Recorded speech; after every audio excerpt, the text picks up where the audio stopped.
Hello everyone. इस video के through हम ग्लोकोमा या काला मोतिया या काला पानी, जिसे हम साधारण भाषा में कहते हैं, उसके बारे में जानेंगे। ग्लोकोमा होता क्या है? तो सरल भाषा में हम ये कह सकते हैं कि ग्लोकोमा जो है वो हमारी जो आँख की नस है उसकी बीमारी है। आँखों के प्रेशर के बढ़ने की वजह से जो हमारी आँख की नस है उसका धीरे धीरे डैमेज हो रहा है, जो फाइनली ब्लाइंडनेस कॉज कर सकता है। इसे हम ग्लोकोमा कहते हैं, काला मोतिया कहते हैं। तो इसके बारे में हम जानेंगे क्यों होता है, क्या रिस्क फैक्टर्स हैं, कैसे प्रिवेंट कर सकते हैं और क्या ट्रीटमेंट है। ग्लोकोमा होता कैसे है? तो नॉर्मली हमारी आंखों के अंदर एक तरल पदार्थ जिसे हम एक्वस ह्यूमर कहते हैं वो प्रोड्यूस होता है और वो ड्रेनेज होता रहता है। उसका एक ड्रेनेज एंगल है जिस स्ट्रक्चर के थ्रू उसका ड्रेनेज होते जा रहा है और जिसकी वजह से जो हमारे आंखों के अंदर का प्रेशर, जिसे हम इंट्राऑक्यूलर प्रेशर कहते हैं, वो बना रहता है, मेंटेन रहता है और एक आई भी स्टेबल है। ये नॉर्मल कंडीशन है। ग्लोकोमा में क्या हो रहा है कि आंखों का प्रेशर बढ़ रहा है, या वो जो ड्रेनेज एंगल है या तो उसमें कुछ डैमेज हुआ है जिसकी वजह से वो ड्रेन वहाँ से हो नहीं रहा, जिसकी वजह से आंखों के अंदर का प्रेशर बढ़ रहा है, जो इवेंचुअली ऑप्टिक नर्व डैमेज को लीड कर रहा है।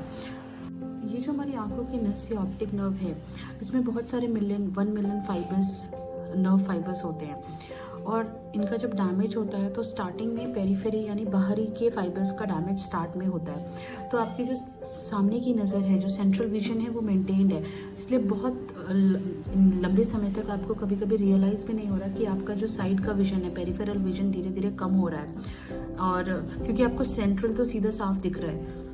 बात करते हैं ग्लोकोमा के टाइप्स की। मेनली 2 टाइप्स के ग्लोकोमा होते हैं, जिसे हम ओपन एंगल या क्लोज्ड एंगल ग्लोकोमा कहते हैं। ओपन एंगल ग्लोकोमा में क्या हो रहा है, जो ड्रेनेज एंगल है वो तो खुला हुआ है, लेकिन वहाँ जो ड्रेन करने के स्ट्रक्चर्स हैं उसमें कुछ डैमेज हो गया है। मोस्टली एजिंग की वजह से हो सकता है, कुछ ड्रग्स की वजह से हो सकता है, जिसकी वजह से ड्रेनेज प्रॉपर नहीं हो रहा और उसकी वजह से आंखों के अंदर का प्रेशर बढ़ रहा है, ऑप्टिक नर्व का डैमेज हो रहा है और ओपन एंगल ग्लोकोमा हो रहा है। ये इनिशियली जो है कंडीशन में पेनलेस रहती है, आपको दर्द नहीं हो रहा, ना आपको इनिशियल कोई सिम्टम्स हैं। स्टार्टिंग में आपको वही जो साइड का विजन है आपका वो कम हो सकता है, जिसकी वजह से आपको शायद महसूस हो कि आपको कोई दिक्कत हो रही है, तो ये ओपन एंगल ग्लोकोमा हुआ। इसी का एक टाइप है नॉर्मल टेंशन ग्लोकोमा, जिसमें एंगल्स तो ओपन है, ड्रेनेज हो रहा है, प्रेशर भी नॉर्मल है, लेकिन फिर भी आपकी आंखों में डैमेज हो रहा है, आपके ऑप्टिक नर्व में डैमेज है, आपको कुछ ग्लोकोमा के सिम्टम्स आ रहे हैं।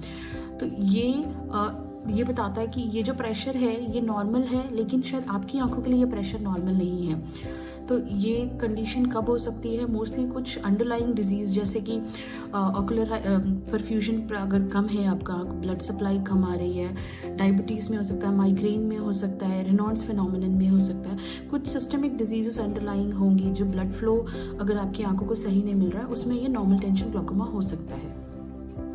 बात करते हैं एंगल क्लोजर ग्लोकोमा की। तो एंगल क्लोजर ग्लोकोमा में क्या होता है कि जो हमारे आंखों के अंदर की जो आइरिस है वो हमारे ड्रेनेज एंगल से बहुत पास में है, जिसकी वजह से ड्रेनेज प्रॉपर हो नहीं पा रहा और उसकी वजह से जो है आंखों का प्रेशर बढ़ रहा है। ये बहुत ही एक्यूट कंडीशन है, कभी सडनली प्रेजेंट कर सकती है और ये एक आई इमरजेंसी है। इसके फीचर्स क्या होते हैं कि सडनली आपको बहुत तेज़ आंखों में दर्द हो रहा है, लाली आ रही है, बहुत तेज़ सर में दर्द होना, आंखों की नज़र सडनली कमज़ोर हो जाना, आंखों के चारों तरफ कलर्ड हैलोज या रंगीन घेरे दिखना, वॉमिटिंग होना, चक्कर आना, ये सारे acute angle closure glaucoma attack के फीचर्स हैं। इसमें से कुछ भी है आपको तो प्लीज़ अपने आई स्पेशलिस्ट को दिखाएं। इन मेन टाइप्स के अलावा इसके बच्चों में होने वाले ग्लोकोमा को हम कॉन्जेनाइटल ग्लोकोमा कहते हैं। इसके अलावा सेकेंडरी ग्लोकोमा होता है जो आंखों में चोट लगने के बाद किसी को अगर ग्लोकोमा हो रहा है, बहुत लंबे समय तक स्टेरॉइड आई ड्रॉप्स या स्टेरॉइड सिस्टमिक किसी बीमारी के लिए लेने की वजह से आंखों का प्रेशर बढ़ रहा है या ग्लोकोमा हो रहा है। उसके अलावा जो है अगर कोई और अंडरलाइंग आई डिजीज़ है, ये सारे की वजह से अगर ग्लोकोमा हो रहा है तो ये सब सेकेंडरी ग्लोकोमा में आता है। बात करते हैं रिस्क फैक्टर्स ऑफ ग्लोकोमा। कौन से ऐसे मरीज हैं जिनमें नॉर्मल से ज़्यादा ग्लोकोमा होने का खतरा है? एज 40 से ज़्यादा होना, फैमिली हिस्ट्री ऑफ ग्लोकोमा, बढ़ा हुआ आईओपी होना, मायोप्स या हाइपरमेट्रोप्सी यानी कि दूर की दृष्टि खराब होना या पास की दृष्टि खराब होना, दोनों कैटेगरी के पेशेंट्स एट रिस्क हैं ग्लोकोमा के। उसके अलावा लंबे समय तक स्टेरॉइड आई ड्रॉप्स या स्टेरॉइड सिस्टमिक किसी और बीमारी के लिए यूज़ करना, आंखों में कोई चोट लगना, diabetic patients, hypertensive patients, migraine के पेशेंट्स और ऐसी कोई भी बीमारी जिसमें पुअर सर्कुलेशन, आपके ब्लड सप्लाई बॉडी की थोड़ी कम है नॉर्मल से, सारे पेशेंट्स हैं जिनमें रिस्क फैक्टर है ग्लोकोमा का। अब बात करते हैं ग्लोकोमा की डायग्नोसिस कैसे करें, कैसे इसे जल्दी से जल्दी हम पता लगाएं कि मरीज़ को ग्लोकोमा है, क्योंकि जितना जल्दी डायग्नोसिस होगा उतने ज़्यादा चांसेस हैं कि आपका विजन लॉस उसी स्टेज पे रुकेगा या फर्दर डैमेज होने से हम प्रिवेंट कर सकते हैं। जो नज़र खो चुकी है उसे तो वापस नहीं लाया जा सकता, लेकिन जितना अभी है कम से कम उसे हम प्रिजर्व कर सकें। तो इसके लिए एक कंप्लीट आई एग्जामिनेशन की बहुत ज़रूरी है। ये बस आंखों का प्रेशर कर लेने से आपको ग्लोकोमा है या नहीं है हम इतना नहीं बता सकते। तो आंखों की कंप्लीट आई एग्जामिनेशन में आपका सबसे पहले आंखों का प्रेशर होगा, जिसे हम एप्लेनेशन टोनोमेट्री के थ्रू करते हैं। उसके अलावा आपके एंगल्स खुले हैं कि नहीं, ड्रेनेज एंगल, उसके लिए गोनियोस्कोपिक नाम की टेस्ट करते हैं।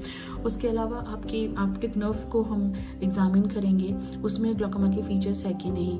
एक आंखों का स्कैन होता है जिसमें आपके ऑप्टिक नर्व का फंक्शनल डैमेज कितना हुआ है वो पता लगेगा, जिसे हम ऑप्टिकल कोहेरेंस टोमोग्राफी या फिर ओसीटी कहते हैं। आंखों की जो काली पुतली है वो कितनी उसकी थिकनेस है, जिसे हम सेंट्रल कॉर्नियल थिकनेस कहते हैं, उसे नापना होता है। और आपका जो विजन का कितना डैमेज हो चुका है उसे चेक करने के लिए एक विजुअल फील्ड एनालिसिस टेस्ट होता है, वो करते हैं। ये सारे सेट ऑफ टेस्ट करके ही आपके कंप्लीट आई एग्जामिनेशन होता है ग्लोकोमा की डायग्नोसिस करने के लिए।